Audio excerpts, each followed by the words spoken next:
Welcome to the Health Coach Nation podcast. My name is Haley Rowe, and I'm a sales and marketing coach and LinkedIn lead generation service provider. I work with health, life, and mindset coaches and online service-based business owners to help them get more sales, shift their time to the client-generating activities instead of just the busy work, and overcome that social media overwhelm. Let's get into the show. Are you finding that you're consuming a lot of business and marketing trainings and podcasts only to find that you just don't have enough time to implement it? If so, I want to invite you to my upcoming free live Q&A and class where I'm going to be breaking down the top 5 mistakes that are blocking your sales, how to remove those distractions and be able to attract more clients, working smarter with some actionable steps. I'm not going to be putting a lot of fluff in this. I'm going to be actually helping you take action to improve your sales this year, even in our changing economy, and do it with confidence in your sales, in your offer. And if you're not sure about your niche or other things like that, bring your questions. It's going to be on February 20th on Tuesday at 5 p.m. Central, 6 p.m. Eastern, and 3 p.m. Pacific.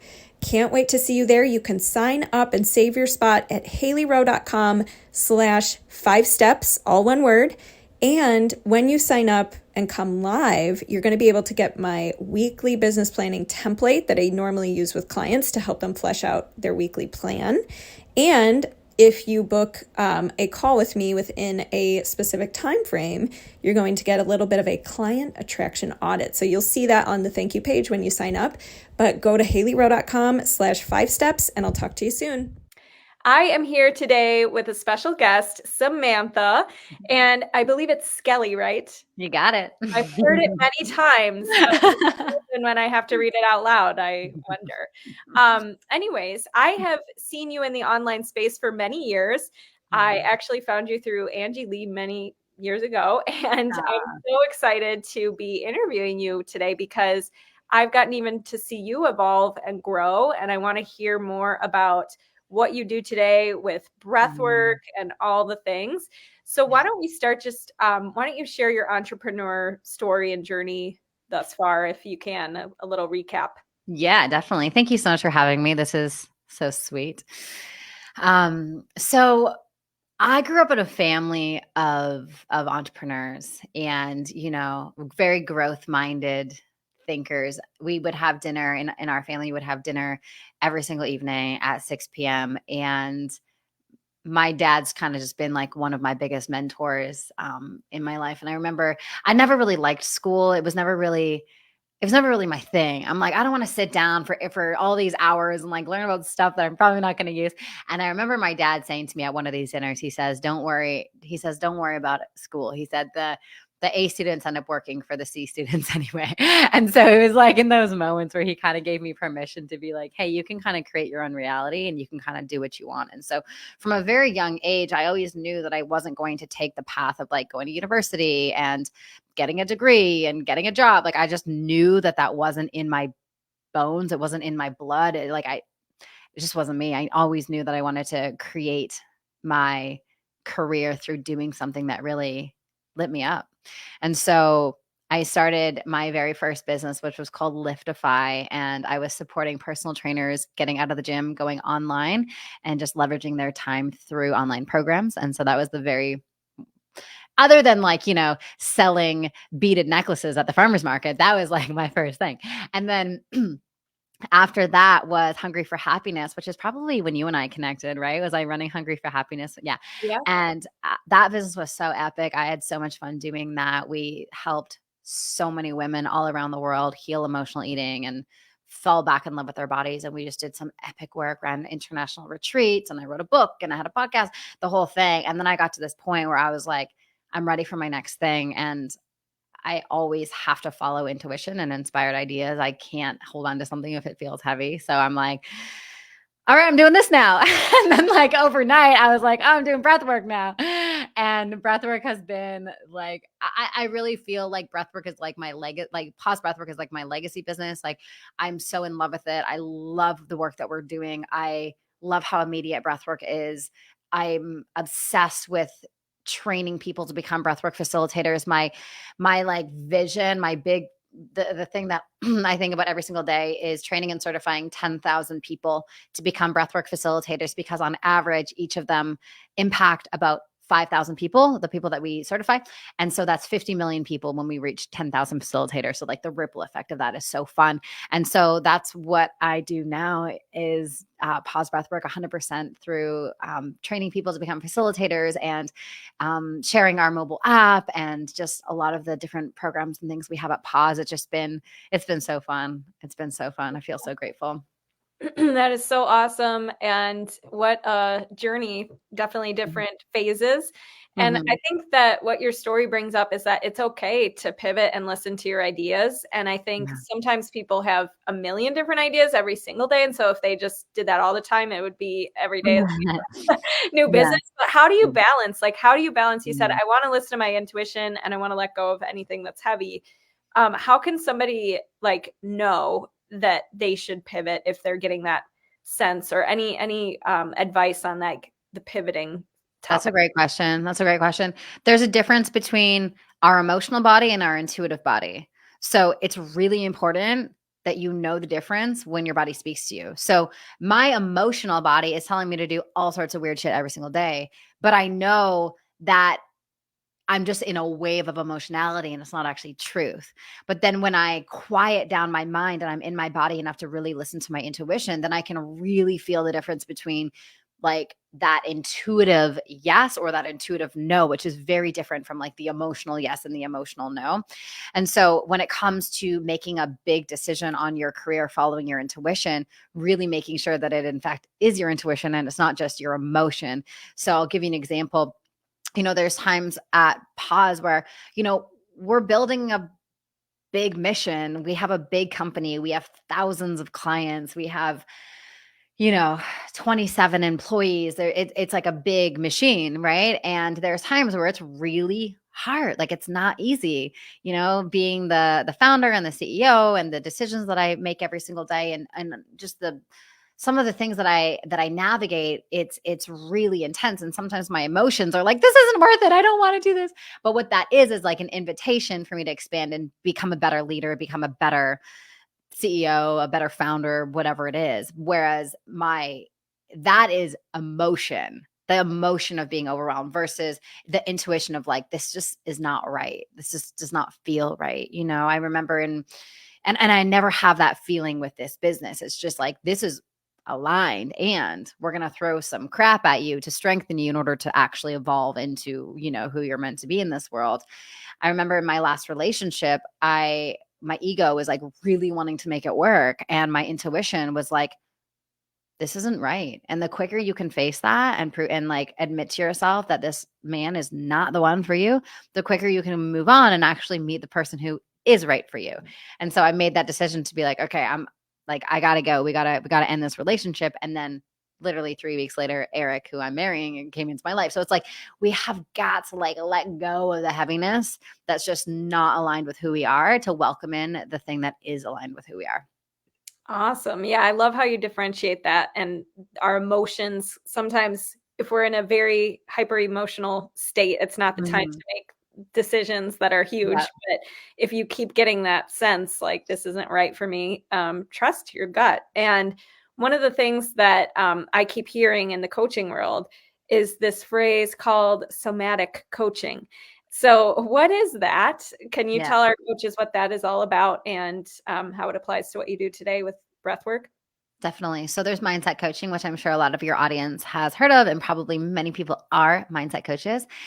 I really believe that our body holds the truth and our body is the one that is driving all of our decisions. And the reason our lives are the way that they are is because of the traumas and the emotionality that is stuck within our body. So if we change our mind without changing our body, then we're just going to be stuck in this cycle of like making a little bit of progress and then going back and making a little progress and going back. It's like this classic cycle.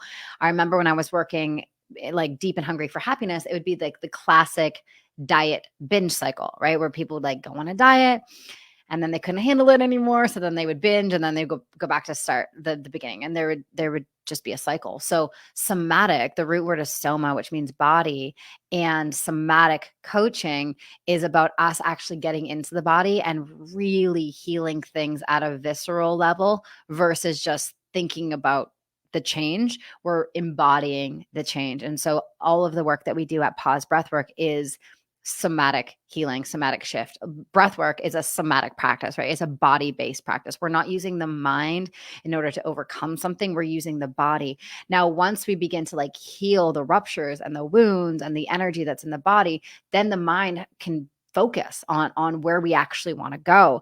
What tends to happen is we have this idea of like, I want to change my life, and we try and focus, but because we have so much baggage in our body, it's hard to actually stay focused because we just get pulled back in those patterns of unworthiness and doubt, and you're not good enough, and limitation, and all that kind of stuff. So somatic coaching is about getting really into the body, using the breath, using awareness, using energy work to shift the archaic tension and trauma that's repressed in our body and bring our bodies back into a place of harmony and balance.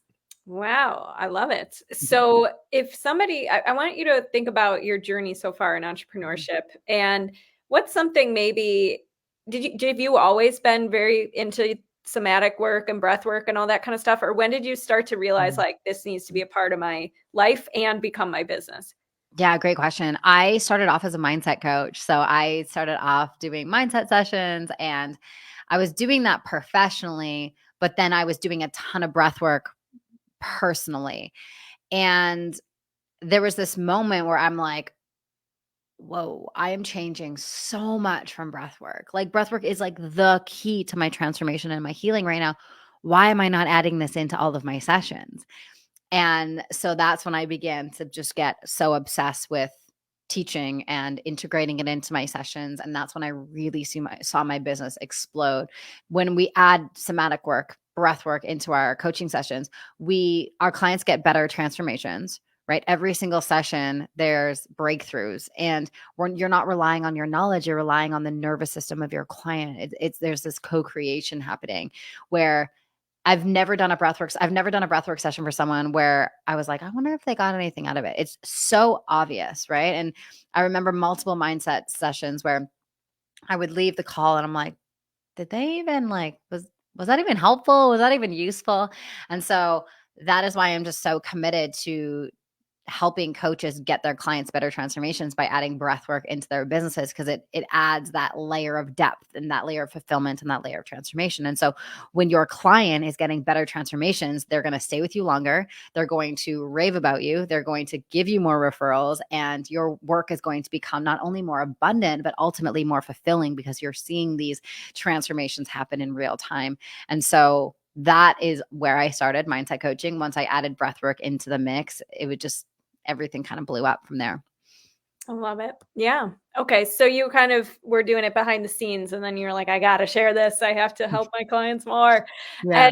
And when you start to, so one of the things I want to acknowledge about your story and how you've had different businesses is that you have built really a brand, and no matter what you end up doing, there's probably people who follow you throughout all of them. Like there's probably still people around from your Hungry for Happiness certification now who are like, oh, breath work. Woo.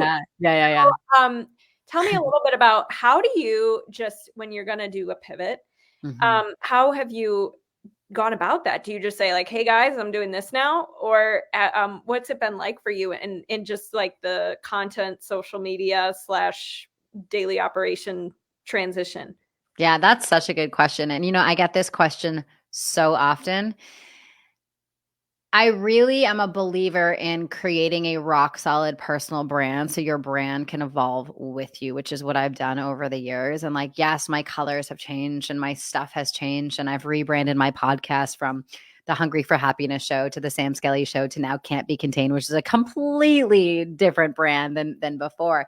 But ultimately, what creates deep relationships with our clients is our personality. And like that doesn't change. Like who I am innately doesn't change. And so people don't buy businesses, they buy people.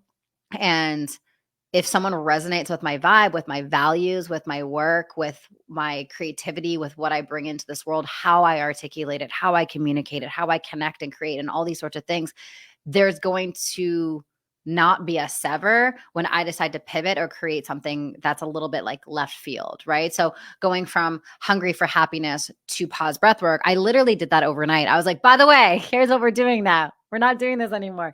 And yeah, of course, there's going to be the people who just followed me because they just wanted help with emotional eating.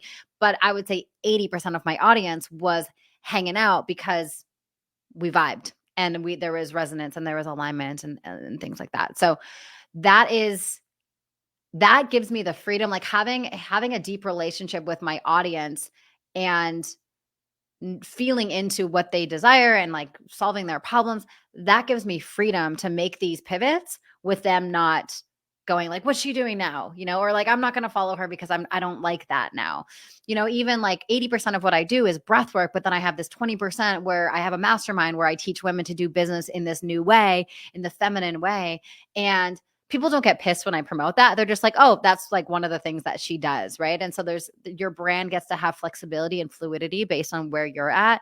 And I think that's what makes it really beautiful. And what I know to be true is when I'm excited about something, everyone's excited about it. If I'm like, oh, we got to do this thing again, then no one's excited about it. And I remember like specifically last year, when we rebranded from the Sam Skelly show to what is now Can't Be Contained, what was in between that was a show called, I'm like, what was it even called now? It was called The Embodiment Podcast. No, it wasn't. The Embodied Life. There it was. It was called The Embodied Life. And I just remember like, we set up the branding, we set up everything. We had this new concept. The team worked on the show for like 8 months. And then I went to go film the first episode and I'm like, I don't like it. Like, this isn't me. Someone else needs to do the show because I can't just talk about this one thing forever. Like I can't be contained.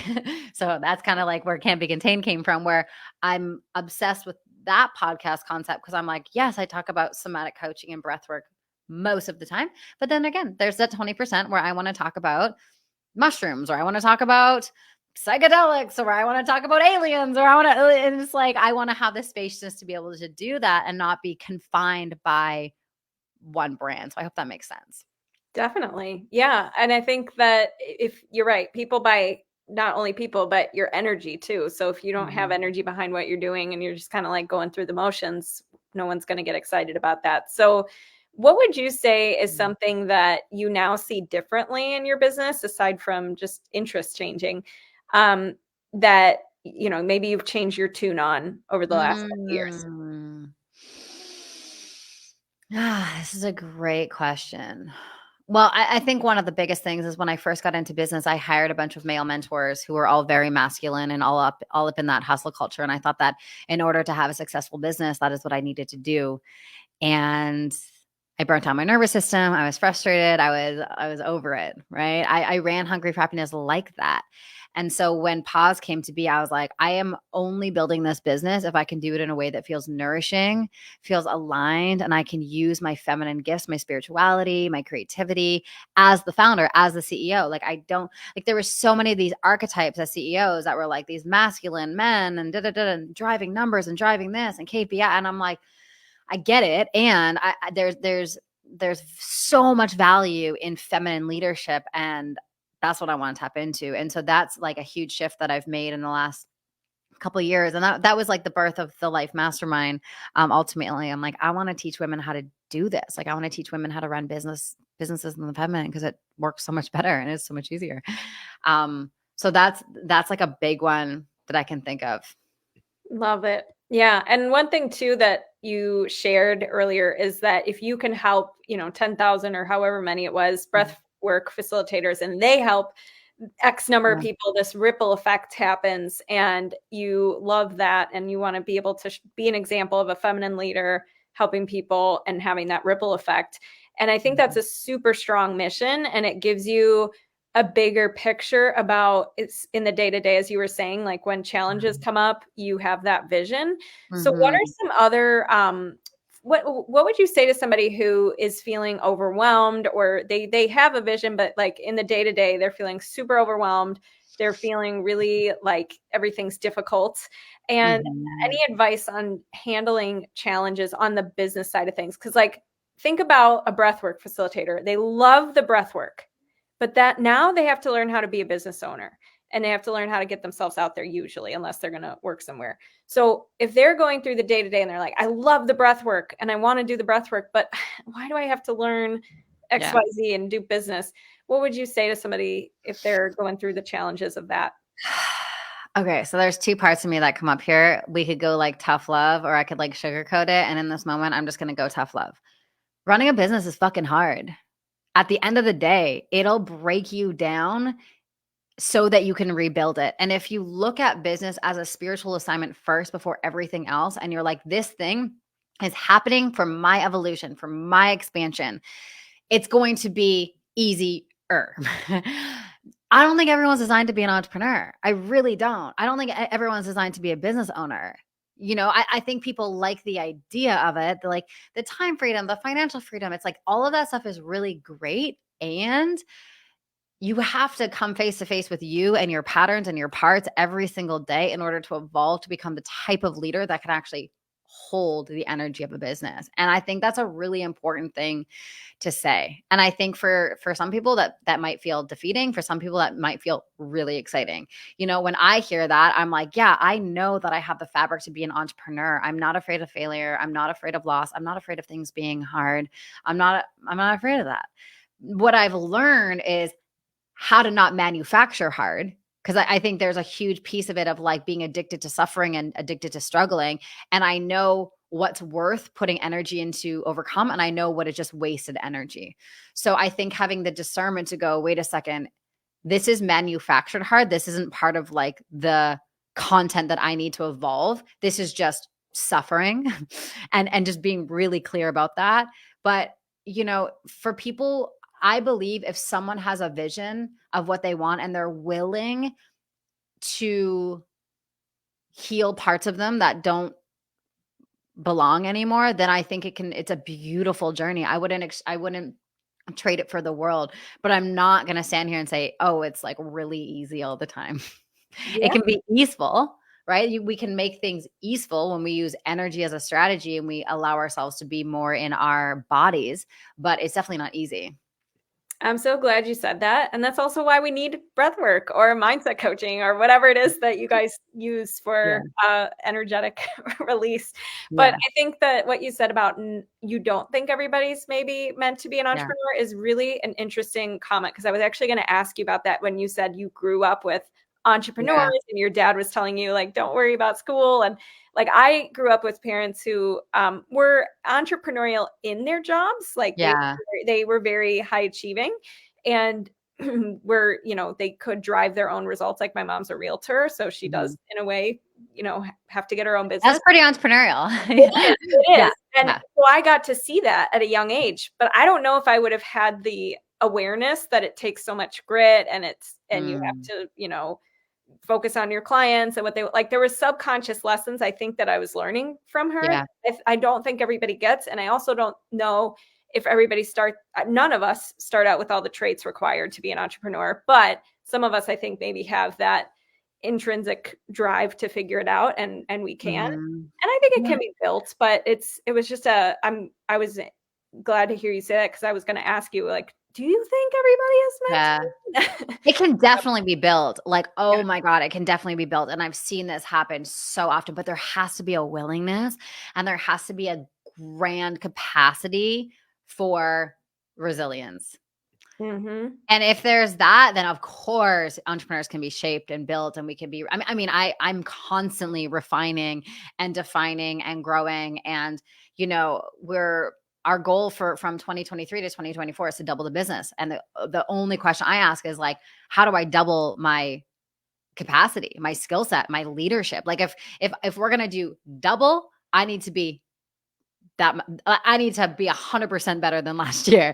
So what does that look like? Right. And so yeah, I think these things absolutely can be built, but there has to be a willingness for sure. Yeah. Love it. You have to be a little bit of a psychopath to be an entrepreneur. That's what I think. A little bit. Yes, I agree. Okay. So where can everybody find you, connect with you, do all the things? If you want to become a breathwork facilitator, go to pausebreathwork.com. Everything there is there. The app is on there as well.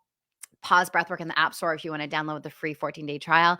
And then at Samantha Skelly is my Instagram if you want to come hang. And yeah, that's where I kind of hang out and talk about all things breathwork, somatic coaching, personal development, energy, all of that kind of stuff. Aliens. You don't know what you're going to get. It's a wild store over there, Amazing. All right. Well, thank you so much. I'll talk to you soon. Yeah, absolutely. Thanks so much for listening to this podcast. And if it's really helpful for you, I'd really appreciate if you share it and or leave a written podcast review.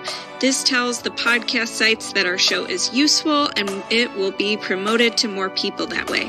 Thanks again.